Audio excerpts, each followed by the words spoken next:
4,000 years ago, in the ancient city of Uruk, King Gilgamesh reigned as a figure of both legend and absolute dread. He was said to be two-thirds god and one-third human, a ruler defined by his immense physical strength and overwhelming arrogance. The people of Uruk lived in fear of his whims, as no son was safe from his demands and no bride from his attention. The gods heard the cries of the suffering city and decided that a counterweight to the king's unchecked power was necessary. The goddess Aruru reached down, took a handful of clay, and shaped a man who would become the king's ultimate mirror. His name was Enkidu, a wild man who ran with gazelles and drank from watering holes alongside the lions of the desert. He had no concept of civilization, knowing nothing of bread, beer, or the rigid structures of the city life Gilgamesh commanded. A local trapper eventually spotted this enormous wild-haired figure and, terrified by his presence, fled to report it to the king. Gilgamesh sent a woman named Shemhat to the wilderness, tasking her with bringing this wild creature into the fold of humanity. She spent 6 days with him, and when Enkidu finally turned back toward the animals, they fled from him in sudden fear. He had crossed a threshold he could never uncross, leaving the wild behind to walk toward the bread and beer of Uruk. The moment you enter civilization, you cannot go back to the wild. Something in your nature is changed, and it is permanent. Enkidu walked toward the city walls, toward the people, and ultimately toward the king, who would become his only true equal. They met in the street, and their collision was so violent that the very foundations of the city seemed to shake. Neither man won the struggle, but as they stood panting in the dust, they looked at each other and became instantly inseparable. The world's first great friendship was forged in the heat of a street fight, proving that some human truths never change. Together, they embarked on legendary adventures that would fill a dozen lesser stories, seeking glory across the ancient Mesopotamian landscape. They traveled to the forbidden cedar forest to slay Humbaba, the monstrous guardian who stood watch over the sacred ancient trees. Returning to Uruk as heroes, they felt invincible, believing their combined strength was enough to challenge even the will of gods. When Gilgamesh rejected the advances of the goddess Ishtar, she unleashed the Bull of Heaven to destroy the city and its king. But the two friends stood their ground, slaying the beast and cementing their status as the most powerful beings on earth. They were untouchable, or so they thought, until the gods convened to decide who must pay the price for their hubris. The divine verdict was swift and cruel. It would not be the king who suffered, but his beloved companion, Enkidu. Enkidu fell into a mysterious wasting sickness, lingering for 12 agonizing days as the king sat helplessly by his side. The poem describes the king's grief with an intimacy that remains almost unbearable to read, even after 4,000 long years. Gilgamesh refused to let the body be buried, clinging to the hope that his friend might somehow wake from his slumber. He wept with a raw, human desperation, declaring he would mourn as long as he drew breath, like a mother for her child. Then came the line that changed the entire story, a question that cut through his royal power like a sharp blade. Will I too not die like Enkidu? The king, the most powerful man in the world, finally faced the reality of death.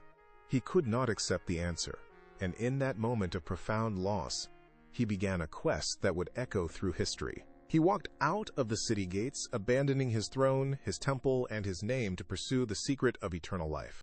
What he was about to attempt, nobody in the ancient world had ever dared, and his destination would change everything. He crossed treacherous mountains and passed through a tunnel so dark, he walked for 12 hours without a single ray of light.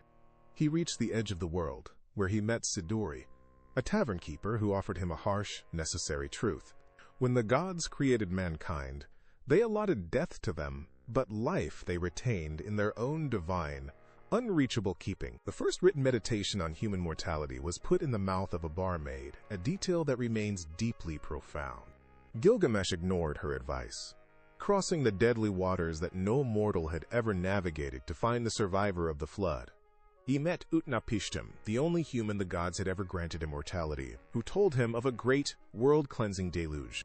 Utnapishtim spoke of a plant at the bottom of the sea that would restore youth, a consolation for the king's failed quest. Gilgamesh dove into the depths, retrieved the plant, and began the long, hopeful walk back toward his home in Uruk. But while he slept beside a cool pool, a serpent rose from the water and stole the precious prize from him. He watched the creature disappear into the reeds, leaving him with nothing but his own grief and the long road ahead, Gilgamesh returned to Uruk empty-handed, finding no immortality, no restored youth, and no easy answers to his burning questions. The poem ends exactly where it began, with the king pointing to the massive, gleaming walls of his own city. "Look at its walls," he says, realizing that this is what truly endures, not the man, but the work he leaves behind. It is not defeat or resignation, but something more honest. He could not beat death, but he built a lasting legacy. The poem about his failure has now outlasted everything he ever built, surviving through the silence of 4,000 years. These tablets were lost for 2 millennia, buried in the ruins of Nineveh until they were dug out in 1853. A self-taught banknote engraver named George Smith translated them, realizing he held the oldest story ever told in his hands. When he recognized the flood story on tablet 11, he was so overcome that he reportedly began taking off his clothes. 4,000 years of silence were broken, and a man in a London museum finally understood the ancient king's plight. The poem survived the collapse of empires, preserving the universal themes of grief, friendship, and the search for meaning. Everything in it is still the only story humans ever really tell, reflecting our own fears and our own quiet hopes. We have built countless cities since Uruk and written millions of books. Yet we still haven't answered Gilgamesh's fundamental question. His struggle remains our struggle, a mirror held up to the human condition that refuses to lose its sharp focus. If these stories matter to you, subscribe to the channel, as there is much more to uncover in this ancient history. The next video goes somewhere much darker, exploring an empire that preserved these tablets while burning everything else it touched.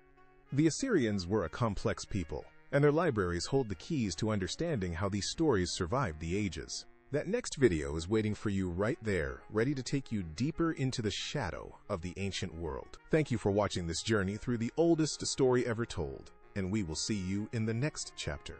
Driven by the cold reality of death, Gilgamesh abandons his crown, trading his royal robes for the rough skins of a wanderer.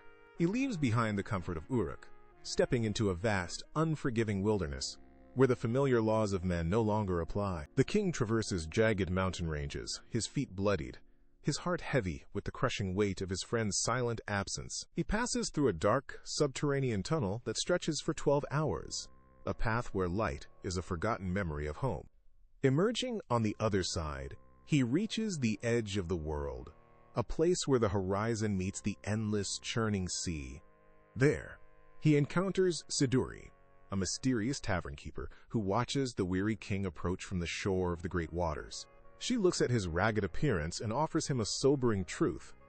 The gods kept immortality for themselves, leaving death for humanity. This first written meditation on human mortality is delivered not by a king or a god, but by a humble barmaid.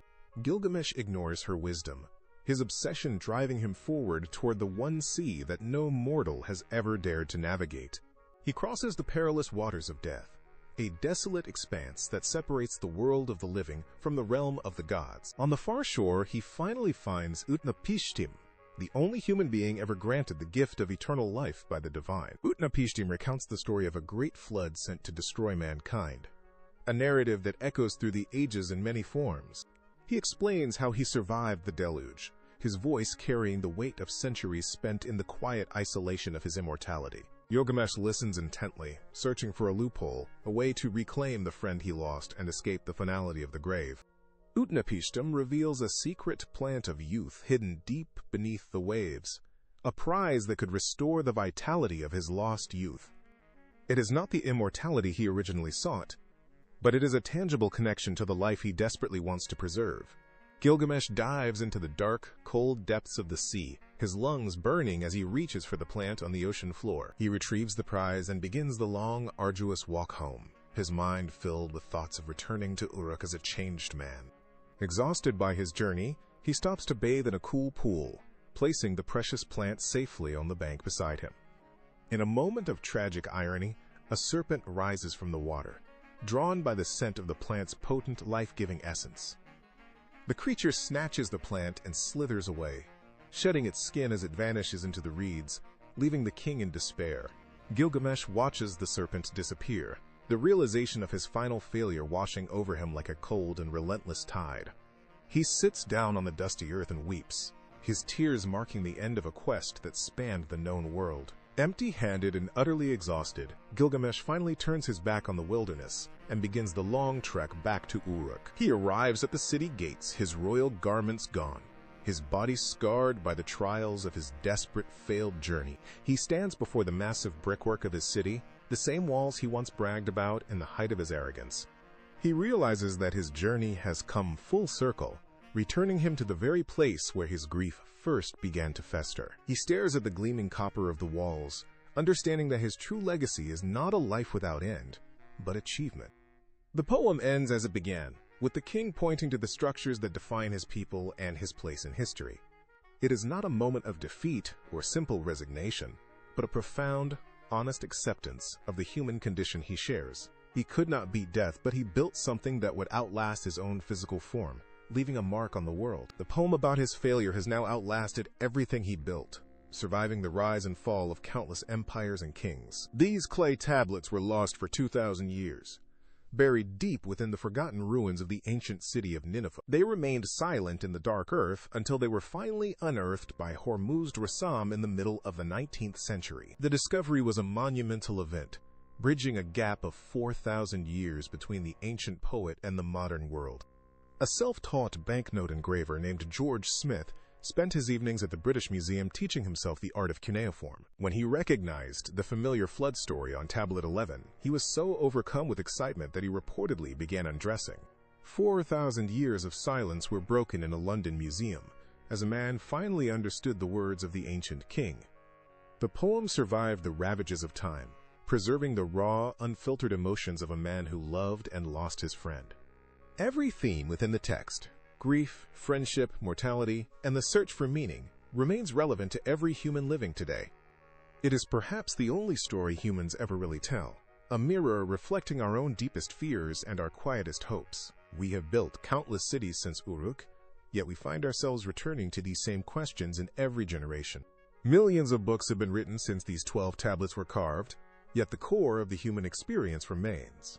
We still haven't answered Gilgamesh's question, and perhaps the beauty lies in the fact that we are still asking it. His quest for immortality failed, but his search for meaning created a legacy that continues to resonate across the centuries. The story of Gilgamesh is a testament to the power of narrative, showing us that our words can survive our bodies. We are all, in our own way, searching for a way to make our lives matter before the inevitable end comes. The king who once terrorized his people became the man who taught us how to mourn and how to endure. His journey from arrogance to wisdom is the blueprint for every hero's journey that has been told since that time. If these stories matter to you, subscribe to our channel to join us on this ongoing exploration of human history. There is a wealth of knowledge waiting to be uncovered, and we are just beginning to scratch the surface together. The next video in our series goes somewhere much darker, into the heart of a civilization that valued these stories. We will examine an empire that preserved Gilgamesh's tablets in its libraries while burning everything else it touched in its path. The Assyrians were a complex people, known for their brutal warfare and their surprising devotion to the preservation of knowledge. Their libraries were vast, containing the wisdom of the ancient world, yet their history is stained with the blood of conquest. We will look at how they viewed themselves and how they viewed the legacy of the kings who came before them. It is a story of contradiction, where destruction and creation lived side by side in the dust of the Mesopotamian plains. The link to that next chapter is right there on your screen, waiting for you to continue this epic journey. Thank you for watching and for engaging with the stories that have shaped the very foundation of our shared human identity. We look forward to seeing you in the next video as we delve deeper into the mysteries of the ancient world.